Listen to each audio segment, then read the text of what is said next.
어떤 그 자동차 회사에서요, 하나의 광고를 만들었습니다. 그 어떤 한 직장의 회사의 직원들을 대상으로 몰래카메라 형식으로 그 광고를 만들었는데요. 광고의 내용은 이러합니다. 그 특진 대상자들, 그러니까 회사에서는 승진 대상자들이죠. 승진 대상자들을 회의실로 모아서 승진 시험을 치른다라고 이제 미리 공지를 했고요. 그 승진 대상자들을 모아서 그 시험을 치르게 되었습니다. 그 시험을 치르는데 문제가 뭐 그런 거였습니다. 우리 기업의 목표에 대해서 뭐 잘 알고 있는가, 아니면 우리 회사 생활의 중심 요소는 무엇이라고 생각하는가 등등 그런 기업과 관련된, 그 회사와 관련된 문제들이었습니다. 그런데 갑자기 다른 문제들이 막 나오기 시작하는 겁니다. 어떤 문제가 나왔냐면요, 자녀가 초등학생일 경우 몇 학년 몇 반인가, 그리고 그 자녀와 친한 친구의 이름 3명의 이름을 적으시오 라든지요, 아니면 자녀의 키가 어떻게 되고 몸무게가 어떻게 되는지, 그리고 자녀의 장래 희망은 무엇인지 알고 계십니까? 라는 질문이었고요. 그리고 자녀와 함께 여행한 장소 중에서 가장 기억에 남는 곳은 어디입니까? 라는 질문이었습니다. 이에 그 직원들인데 아빠들이죠. 그 아빠들이 요즘 말로 멘붕에 빠졌다라고 합니다. 왜냐하면은 기업과 관련된, 그 회사와 관련된 질문에는 능히 잘 답을 기록하였는데, 자녀의 친구 이름 3명을 적으라는 질문에는 1명을 적고 또 1명 누가 있을까라는, 우리 아들은 친구가 1명밖에 없나? 뭐 이런 생각들도 하게 되고요.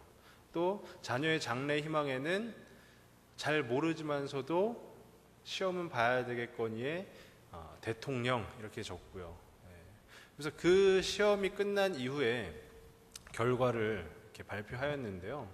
그 승진 대상자들이 회사와 그 기업과 관련된 문제들에 대해서는 평균 80점 이상을 다 맞았다라고 합니다. 근데 자녀들에 대한 문제, 그 가정에 대한 문제에서는 평균 35점도 채 받지 못했다라고 합니다.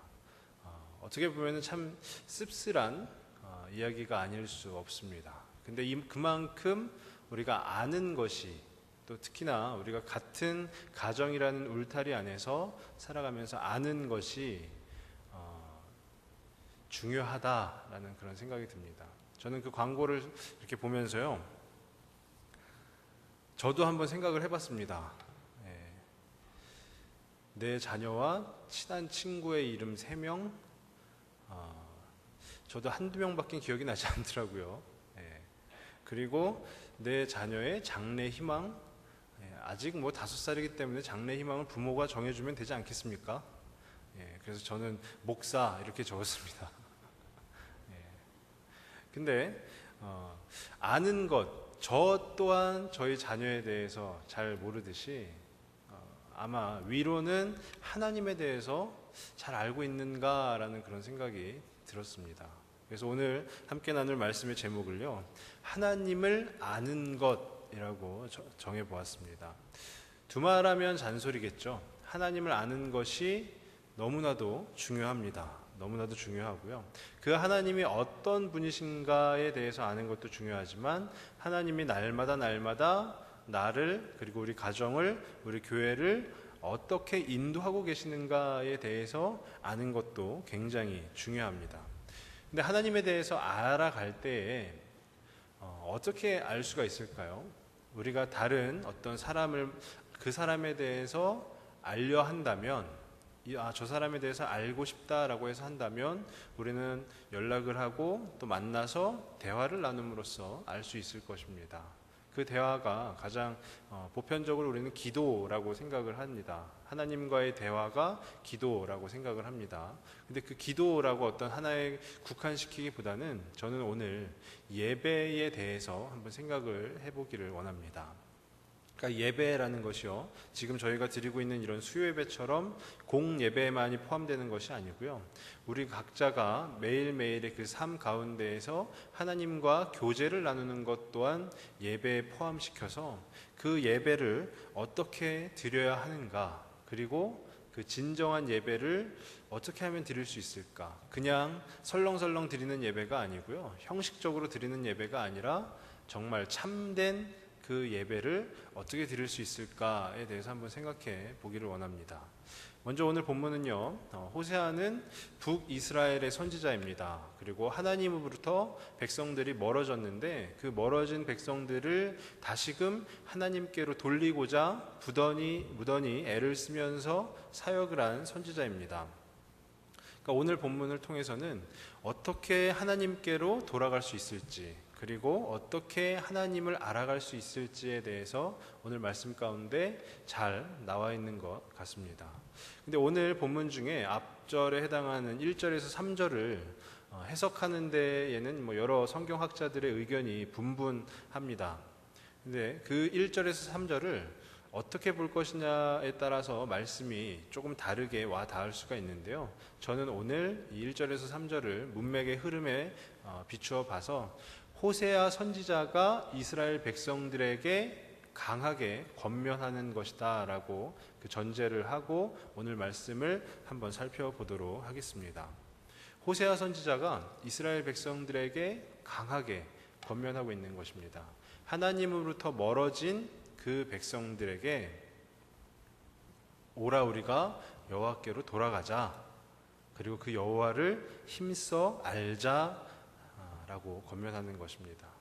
근데 선지자가, 하나님의 부름을 받은 그 선지자가 그렇게 강하게 권면을 하는데도 불구하고 이스라엘 백성들의 반응은 뜨뜻미지근합니다. 정말로 하나님께로 돌아가고자 하는 마음을 비치지도 않고 또 정말로 하나님을 알아가고자 하는 그 열심을 내지도 않습니다. 이것은 진정한 예배가 아닌 그저 그런 예배를 드리고 있다라고 생각을 해도 무방할 것 같습니다. 진정한 예배를 드림으로써 하나님과의 그 관계 가운데 집중해야 되는데 그저 그런 예배를, 그냥 형식적인 그 예배를 드리면서 하나님과의 그 관계 가운데 집중하지 않고 그냥 저냥 이렇게 하루하루 살아가는 모습이 이스라엘 백성들 가운데 나타납니다. 그래서 앞서도 말씀드렸다시피 저는 오늘 말씀 가운데서 진정한 예배를 드리기 위해서 어떻게 해야 되는지를 한번 좀 살펴보고자 합니다. 먼저 첫 번째로는요, 피상적 회개를 타파해야 한다라는 거예요. 피상적이라는 말은 본질에는 별로 관심이 없고요, 그 내면에는 별로 관심이 없고 겉모습만, 겉으로 드러나는 것에만 관심을 가지는 것을 피상적이다라고 표현을 합니다. 그러니까 회개라는 것이 하나님께로 돌이키는 것인데요, 하나님께로 돌이킴에 있어서, 하나님께 돌아감에 있어서 그 본질과 내면의 의미에는 별 관심이 없이 그냥 겉으로 형식적으로 회개하는 것을 타파해야 된다라는 것입니다. 오늘 말씀 4절의 시작 부분을 함께 보시면은요, 에브라임아 내가 내게 어떻게 하랴, 유다야 내가 내게 어떻게 하랴 라고 하나님의 탄식이 나오고 있습니다. 하나님께서 이스라엘 백성들에게, 에브라임이라는 것은 북이스라엘을 지칭하는 말이거든요. 북이스라엘아 내가 내게 어떻게 하랴, 그리고 유다야 내가 내게 어떻게 하랴 라고 다 알려주었음에도 불구하고 그것을 지키지 못하는 백성들을 향해서 하나님께서 탄식하고 계신 것입니다. 그러니까 호세아가 강력하게 권면하지 않았습니까? 여호와께로 돌아가자, 여호와를 힘써 알자라고 강력하게 권면하는 것에 이스라엘 백성들은 네 그렇게 하겠습니다 라고 대답만 하고, 겉으로 대답만 하고 실제로는 그것을 이행에 옮기지 않은 것입니다. 어쩌면 여호와께로 돌아가자, 여호와를 힘써 알자라고 했을 때 알겠다고요, 알겠어요 라고 그렇게 좀 퉁명스럽게 받아쳤을지도 모를 일입니다. 그것은 바로 소통이 단절된 것을 의미하는데요, 우리가 만약에 예를 들어서 중요한 시험을 앞두고 있는 자녀에게, 예를 들어 수능 시험을 앞두고 있는 자녀에게 시험 전날 어머니가 도시락을 준비하면서 내일 꼭 2교시가 끝나고 점심시간이 되어서 별로 부담 가지지 않게 이 도시락을 먹으렴, 혹은 내일 컨디션이 중요하니까 오늘은 좀 일찍 잠을 자렴, 이렇게 얘기한다면 아마 그런 자녀는 없을 거예요. 어머니 정말로 귀한 정보를 주셔서 감사합니다. 제가 꼭 그렇게 하도록 하겠습니다 라고 하는 자녀는 거의 없을 겁니다. 그냥 일반적인 자녀들은요, 저도 뭐 고3 때 그랬는데요, 도시락을 이렇게 먹으렴 하면은 아유 알겠어요, 알겠습니다. 오늘은 좀 일찍 자렴, 아유 알겠습니다, 그만 좀 하시죠. 보통 이것이 자녀의 모습 아닙니까? 이렇게 말 안 들어서 한 대 콕 쥐어받고 싶은, 부모가 뭐라고 얘기하면 네 알겠습니다 하면 될 것을 절대로 그렇게 하지 않고 자기들 뜻대로 네 알겠습니다, 알겠어요 하면서 부모와 소통을 단절시키는 그런 경우들이 많이 있습니다. 하나님도 우리에게 나에게 돌아와라, 나랑 같이 시간을 보내자라고 말씀을 하고 계시는데, 그것을 호세아라는 선지자를 통해서 강력하게 권면을 하고 계시는데, 그에 대해서 이스라엘 백성들은 하나님 정말로 제가 하나님께로 돌아가겠습니다, 하나님 진심으로 하나님을 알아가도록 힘쓰겠습니다 라고 한 것이 아니라요, 불성실한 모습을 보여주면서 피상적인 회개만 일삼고 있는 것입니다. 앞서 말씀드렸지만 회개는요, 하나님을 향하여 돌이키는 것을 의미합니다. 근데 하나님께서 회개를 받으실 때에 진정한 마음을 가지고, 진실된 마음을 가지고 하나님 제가 정말로 주님 앞에 죄를 범하였습니다 라고 고백하는 것과, 그 겉으로만 회개하는, 형식적으로 회개하는 그 피상적인 회개 두 가지가 있다면, 하나님께서 어떠한 것을 받으실지는 여기 있는 모든 성도님들이 너무나도 잘 알고 있는 것입니다. 피상적 회개는 수박 겉핥기밖에 되지 않습니다. 부부 사이에 다툼이 있을 때, 다들 뭐 다툼이 별로 이렇게 자주 있으시진 않지만 그래도 부부 사이에 다툼이 있을 때 보통의 경우들을 보면은요, 남편이 아내에게 미안해라고 이야기를 합니다. 제가 뭐 제 주위에서 한번 물어봐도요, 아내들이 남편에게 미안해라고 이렇게 사과를 하는 것은 제가 본 적도 없고 들은 적도 없습니다. 남편이 아내들에게 미안해라고 하죠. 근데 그러면 아내들은 그 사과를 받아주면 참 좋으련만 또 하나를 덧붙여서 물어봅니다. 뭐가 그렇게 미안하세요라고 물어보죠. 그러면 남자들은 별로 할 말이 없으니까요, 다 미안해라고 합니다. 그러면 그것은 오히려 불난 집에 기름을 붓는 격입니다. 그런 사과, 그런 피상적인 사과는 하지도 마세요라고 하면서 이제 2차 대전으로 넘어가게 되겠죠. 근데 그러면 어떻게 해야 되느냐? 어떻게 그 사이에서 용서를 구해야 되느냐 하면은요, 아까 이런저런 일로, 저도 이게 제 입에 이렇게 잘 맞지 않는 거기 때문에 잘 나오진 않습니다. 아까 이런저런 일로 인하여 당신 마음 상하게 한 것 같아, 그 부분을 진심으로 사과할게, 미안해 라고 하면은 그 자리에서 아내들의 마음은 싹 이렇게 용서의 마음이 되죠. 이것이 바로 피상적이지 않은 회개의 마음입니다. 우리가 무엇을 하나님 앞에서 죄를 범하였다면 그 죄에 대해서 낱낱이 하나님께 고하는 것이 피상적인 회개가 아닌 진정한 회개가 될 수 있는 것입니다. 그러니까 진정한 예배를 드리기 위해서는요, 저희가 하나님 용서해 주십시오, 제가 무엇을 잘못했는지 잘 기억은 나지 않지만 하나님 너그러운 아량으로 부디 용서해 주십시오 라고 한다면 하나님께서 그 회개를 기쁘게 받지 않으신다라는 것입니다.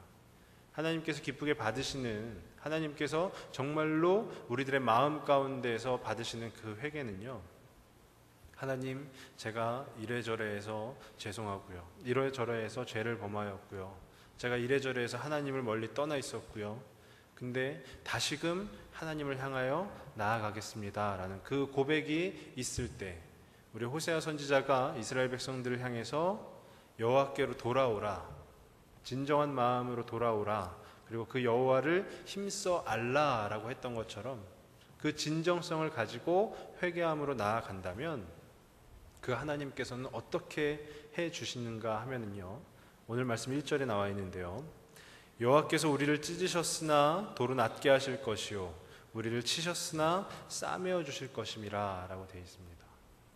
우리가 진정한 회개의 마음을 가지고 그 하나님 앞에 나아가면 그 하나님께서 우리를 찢으셨으나 도로 낫게 하여 주실 것이고요. 그리고 우리를 치셨으나 싸매어 주실 것이라는 겁니다. 근데 그 진정한 회개를 하지 않고 피상적인 회개만 우리가 계속해서 한다면 여호와께서 하나님께서 나를 또 찢으셨다, 하나님께서 나를 또 치셨다라는 것밖에는 되지 않습니다. 그러면서 마음 가운데 그런 생각이 들겠죠. 왜 하나님 맨날 저한테만 이러세요? 왜 저만 찢고 저만 치십니까? 찢으신 이후에 도로 낫게 하실 하나님을 기대하지 못하게 하는 것이 바로 피상적인 회개이고요. 우리를 치신 이후에 그 싸매실 하나님을 기대하지 못하게 하는 것이 바로 피상적인 회개입니다. 그래서 우리가 진정한 예배를 드리기 위해서는 그 피상적인 회개를 타파해야 된다라는 것입니다. 어떻게 하면 타파할 수 있냐 하면은요, 호세아가 알려주지 않았습니까? 여호와께로 돌아가는 것입니다. 하나님께로 돌아가는 것입니다. 근데 그냥 돌아가는 것이 아니라 무엇을 하나 가지고 돌아가야 되는데요, 그것이 무엇이냐면 바로 믿음이라는 것입니다. 1절에도 도로 낫게 하실 것이요 그리고 싸매 주실 것이요 라고 되어 있죠. 도로 낫게 하여 주실 그 하나님을 진정으로 믿는 믿음이 필요한 것이고요, 우리를 싸매어 주실 그 하나님을 믿는 믿음이 필요한 것입니다. 그리고 오늘 말씀 2절에 보면은요, 여호와께서 이틀 후에 우리를 살리시며 셋째 날에 우리를 일으키시리니 우리가 그의 앞에 살리라 라고 기록이 되어 있습니다. 많은 성경학자들이 이 본문 9절을 가지고요, 2절을 가지고요, 예수님의 부활과 연관시켜서 해석을 하고 있습니다. 예수님의 부활, 3일 만에 부활하신 것 아니겠습니까? 근데 이 당시의 장래의 풍경을 보면은요, 사람이 죽었을 때 이 사람이 다시금 이 사람으로부터 떠난 영이 이 사람 주위를 맴돌다가 다시금 들어올 수 있는 기회를 찾는다라는 그런 어떤 샤머니즘적인 신앙이 있었다라고 합니다. 그래서 3일 동안을 기다린다라는 거예요. 3일 동안 기다렸을 때 3일이 지났음에도 불구하고 이 사람이 살아나지 않으면 이 사람은 영원히 죽은 것이다 라고 판단을 하고 이제 매장을 한다라고 합니다. 근데 예수님께서는요, 3일 만에 다시 살아나시지 않았습니까?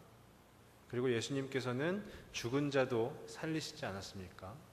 그 죽은 자를 살리시는 그 예수님을 믿는 믿음이 바로 피상적 회개를 타파할 수 있는 그 근원이 될 수가 있는 것입니다.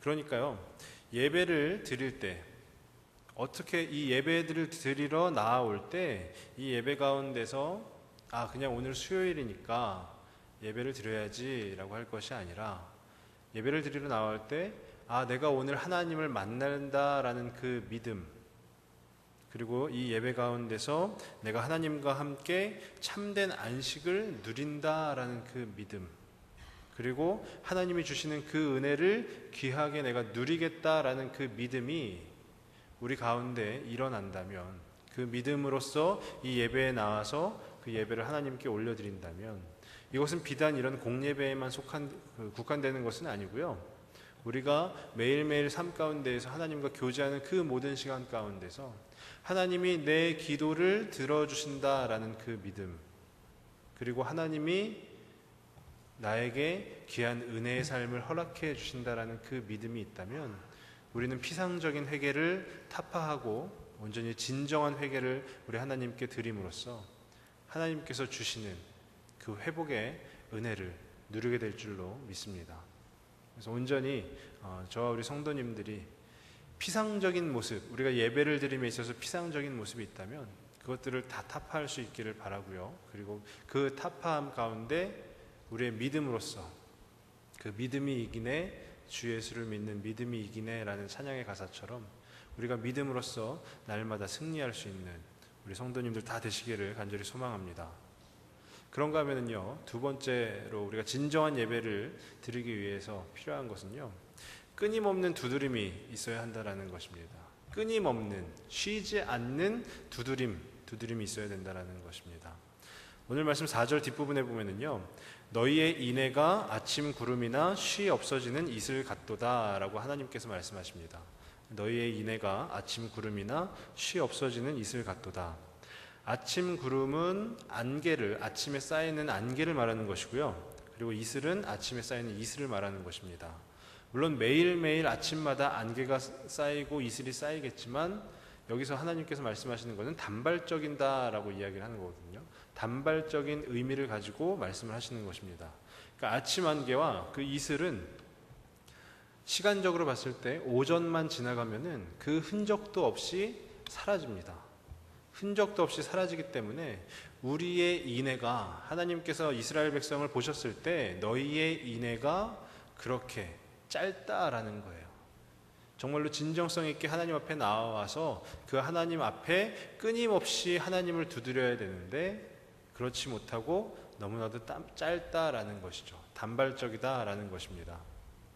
대장장이가 낫을 하나 만들기 위해서 그 낫을 망치로 몇 번을 두드려야지 낫이 하나 완성될까요? 정답이 있습니다. 정답은 셀 수 없이 많이입니다. 하나의 낫을 만들기 위해서 망치로 셀 수 없이 많이 두드려야 된다라고 합니다. 그것이 바로 우리가 진정한 예배를 드리기 위해서는 대장장이가 낫을 만들듯이 끊임없이 계속해서 두드려야 되는 것입니다. 그것은 바로 3절에 나와 있듯이 우리가 여호와를 알자, 힘써 여호와를 알자 하는 것처럼 우리가 하나님을 알아가는 일에 끊임없이 두드려야 된다라는 것입니다. 3절 말씀을요, 제가 그 세번역 성경으로 이렇게 보면은요, 세번역 성경은 이렇게 나와 있어요. 제가 한번 읽어드릴게요. 새벽마다 여명이 오듯이 주님께서도 그처럼 어김없이 오시고 해마다 쏟아지는 가을비처럼 오시고 땅을 적시는 봄비처럼 오신다라고 되어 있습니다. 그러니까 하나님이 오시는 것이 여름 한날의 장마처럼 오시는 것이 아니라 더운 여름날에 갑자기 내리는 소나기처럼 단발적으로 끝나는 것이 아니라 해마다 쏟아지는 가을비처럼 그리고 땅을 적시는 봄비처럼 오신다라는 것입니다. 그리고 날마다 새벽에 동이 트듯이 햇빛이 비치듯이 그렇게 오신다라는 거예요. 그러니까 이것은 다르게 표현하면 진정한 예배를 드리는 것은요, 그 신앙생활은 반복이다라는 거예요. 진정한 예배를 드리고 그 신앙생활을 하는 것은 반복이다라는 것입니다. 그 반복 가운데 우리가 얼마나 인내하고 있느냐라는 것이죠. 반복되어지는 신앙생활 가운데서 우리가 끊임없이 두드리면 주어지는 결과가 무엇이냐면요, 바로 승리의 결과입니다. 왜 승리의 결과이냐면요, 하나님이 우리 가운데 오시는 새벽 여명, 그리고 가을비, 해마다 쏟아지는 가을비처럼 또 땅을 적시는 봄비처럼 오신다라는 것. 거기서 햇빛과 비로 오신다라고 지금 비유를 설명되어 있는 것 아니겠습니까? 햇빛과 비는요, 모든 풍요로움의 가장 기본적인 요소들입니다. 땅을 살찌우게 하고요, 그리고 필요한 양식을 채우는 것이 바로 햇빛과 비입니다. 끊임없이 두드릴 때 우리 가운데 그 풍요로움을 더하시겠다라는 것입니다. 우리가 날마다 하나님을 찾고 날마다 하나님께로 돌아가고 날마다 하나님을 알아가고자 그렇게 끊임없이 반복되어지는 그 생활 가운데에서 인내함으로 그 하나님을 알아감으로 이루어 간다면 매일매일 쏟아지는 햇빛 그리고 그 비 가운데서 하나님께서 우리 가운데 더할 나위 없는 큰 풍요로움을 채워주신다라는 것이죠. 그것이 비단 우리가 이 사회 가운데서 여기는 어떤 자본적인 부분이 아니라 할지라도 우리 가운데 하나님께서 주시는 그 귀한 은혜의 역할들이라고 본다면 날마다 더할 수 없는 큰 은혜를 누리며 살아갈 수 있게 되는 것입니다. 그러니까 지금은 어떤 하나의 씨앗이라 할지라도요, 이 씨앗을 자꾸 우리 마음밭에 심다 보면은요, 하나님께서 날마다 거기에 햇빛을 비춰주시고 날마다 비를 내려주시고 그러다 보면 그 씨앗이 어느덧 조금씩 자라서 새싹이 될 것이고요. 그 새싹이 더 크게 자라면 아주 큰 나무가 될 줄로 믿습니다. 우리의 신앙생활 가운데 그렇게 끊임없이 두드리는 것이야말로 우리가 진정한 예배를 하나님께 드릴 수 있는 귀한 초석이 될 줄로 믿습니다. 저는 요즘에 운동을 시작했습니다. 며칠 안 됐습니다. 그 전까지는 운동을 거의 하지 않았기 때문에요. 제가 운동을 시작하면서 가졌던 바람 중에 하나가 있는데 그것은 뭐냐면요. 저는 한 이틀만 운동하면 살이 쪽 빠질 줄로 알았습니다. 근데 이틀 동안 열심히 운동했습니다. 근데 오히려 살이 하나도 안 빠지더라고요. 그리고 지금 보시는 것처럼 약간 더 좀 이렇게 붓는 것 같습니다. 근데 그러면서 제가 깨닫게 된 것은 이틀 운동해서 살이 빠진다라는 것은 말이 안 된다라는 얘기예요. 제가 끊임없이 날마다 운동을 하게 된다면, 끊임없이 두드리게 된다면 제 살도 다 빠지지 않겠습니까? 그것이 바로 신앙생활과 마찬가지라고 저는 생각이 됩니다.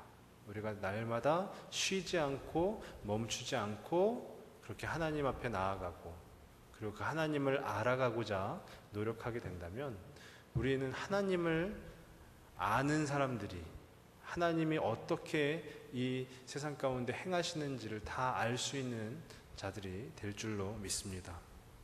정말로 그 진정한 예배를 드리기 위해서 하나님을 아는 일에 날마다 끊임없이 두드리는 저와 우리 성도님들 다 되시길 간절히 소망합니다. 마지막으로는요, 하나님의 만족을 추구해야 하는 것입니다. 예배가 무엇인지 한번 잘 생각해 볼 필요가 있는데요. 예배는 하나님과의 관계성이 도드라지는 것입니다. 오늘 말씀 6절에서도 하나님께서 나는 인애를 원하고 제사를 원하지 아니하며 번제보다 하나님을 아는 것을 원하노라 라고 되어 있습니다. 한마디로 표현하면요, 제물보다는 관계가 더 중심적이다라는 것이겠죠. 하나님께 제사를 드리고 번제물을 바치며 할 도리를 다한다고 해서 끝이 아니다라는 것이에요. 어쩌면 우리가 번제물을 바침으로 인해서 내 죄가 사해진다면 그것은 드리는 자의 만족으로 끝날 수도 있습니다. 받는 자, 받으시는 분의 만족을 위해서는요, 우리가 하나님께서 무엇을 원하시는지, 요구하시는지를 정확하게 볼 필요가 있습니다. 하나님께서 원하시는 것은 말씀 가운데도 나와 있는데요, 인애를 원하시고요, 그리고 하나님을 아는 것을 원하십니다. 여기서 이야기하는 인애라는 것은 제가 첫 번째로 설명해 드렸듯이 피상적인 회개가 아닌 진정한 회개라고 생각을 할 수도 있을 것이고요. 그리고 하나님을 아는 것은 제가 두 번째로 말씀드린 끊임없이 두드리는 것이라고 표현할 수도 있을 것입니다. 우리 부모님들이 생신날, 생신 선물로 제일 좋아하시는 것이 있습니다. 그것이 무엇이냐면요, 바로 금일봉인데요. 저희 부모님들이 금일봉을 싫어하신다라는 얘기는 아닙니다. 물론 좋아하시죠. 근데 그보다 더 좋아하시는 것이 있는데 그것이 무엇이냐면요, 자녀들의 얼굴을 직접 대면하고 직접 이렇게 서로 볼을 쓰다듬으며 대화하고 교제하는 것을 더 좋아하신다라는 것입니다. 그러니까 우리가 하나님께도요, 하나님께서 원하시는 것이 번제가 아니라고 하지 않습니까? 오늘 말씀 가운데서요. 단지 예배 시간에 나와서 시간을 채우고 돌아가는 것이 아니라, 그리고 하나님께 나의 어떤 그 재물들을 바치는 것이 아니라, 하나님께서 원하시는 것은 인간적인 그 교제를, 진실한 그 대화와 교제를 원하고 계시다라는 것입니다. 우리가 그것을 하나님께 드렸을 때 우리 하나님께서 만족해 하신다라는 것입니다. 말씀을 정리하도록 하겠습니다. 진정한 예배를 드리기 위해서는요, 피상적인 회개를 타파하고 진정한 회개로 하나님께로 돌아가야 된다라고 말씀을 드렸고요. 두 번째는 우리가 하나님을 알아가는 것에 있어서 날마다 끊임없이 하나님을 두드림으로써 그 하나님과 함께 교제하는 삶을 살아야 된다라고 말씀드렸습니다. 그리고 무엇보다 하나님의 만족을 위해서 우리가 예배를 드릴 때 그 예배가 바로 진정한 예배가 될 줄로 믿습니다. 그래서 무엇보다 바라기는 하나님 앞에서는 우리 교회가 또 우리 성도님들이 앞으로도 계속하여 그 진정한 예배를 올려드림으로 무엇보다 하나님을 아는, 그리고 하나님을 기쁘시게 하는 우리 모두가 다 되기를 간절히 소망합니다. 제가 기도하도록 하겠습니다. 아버지 하나님, 참으로 감사합니다. 오늘 호세아서 6장 말씀을 통해서 우리가 진정한 예배를 드리는 것에 대해서 한번 생각해 보았습니다. 우리가 피상적으로 회개하는 것이 아니라 우리의 마음을 다하여 진정으로 회개할 수 있도록 인도하여 주시고, 또 무엇보다 우리가 단발적으로 하는 것이 아닌 날마다 그 시간을 드림으로 말미암아 끊임없이 하나님을 두드리는 그런 우리 귀한 성도님들과 제가 될 수 있도록 주님 함께하여 주시옵소서. 그리고 우리가 온전히 그 우리의 예배를 받으시는 그 하나님을 만족시키는, 그 하나님께 모든 영광 돌려드리는 그런 귀한 예배의 시간을 통하여 우리가 진정한 예배를 우리 주님 앞에 드림으로 말미암아 우리 하나님께서 어떠한 분이신지 아는 그 일에 우리가 힘써 나아갈 수 있는 우리 성도님들, 그리고 우리 교회가 다 되어질 수 있도록 주님 날마다 큰 은혜를 더하시고 함께하여 주시옵소서. 모든 말씀 예수님의 이름으로 기도드립니다.